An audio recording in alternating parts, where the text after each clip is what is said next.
Parang kahapdi. Huh? Parang umahapdi. Huh? Oo. Diyan. Wala ba sugat dyan? Hindi ko alam.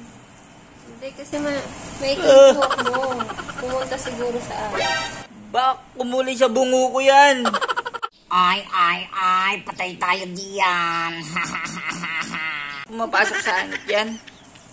First time ko yan. Ngayon ako nagganyan sa talambuhay ko eh.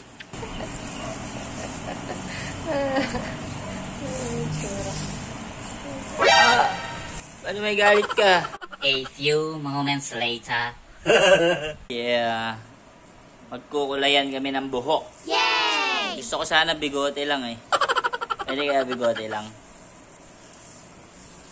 Paano naman malagas pala yung buhok ko dyan? Bakas mas lalo ang mapanot. What? Panot ka naman nun. Panot ka naman nun.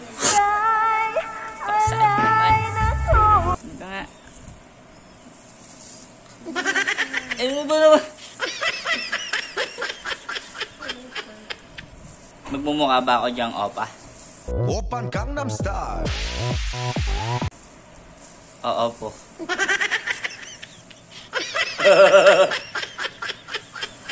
Tignan natin result mamaya. Hindi daw pwedeng maligo after 20 minutes. Ha? Gwe. Paano ang trip mo? Lagyan mo lahat. Pati bigote ko kaya. Saka balbas. Ba't amoy ano? Parang amoy toothpaste na amoy. May galit ka ata ah. Di ba mapde? Medyo nga. Ayan, parang may kumukurot-kurot na mga langgam. What?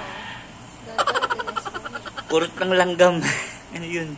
Sa parlor parang sinashampoo muna. Kaya, pakulayin muna bago kayo shampoo. Ano ba yan? Amoy kwan talaga. Ang matapang na gamot na pang spray ng mangga. Ayun, wala akong palang buhok. Papakulay ako. Huwag mo laitin yung customer mo. Ganun pag walang bayad. Pag walang bayad. Ano na? Okay na ba? Okay na to. Di ba mo ulam ah? Pag ako naging mo ang opa dito.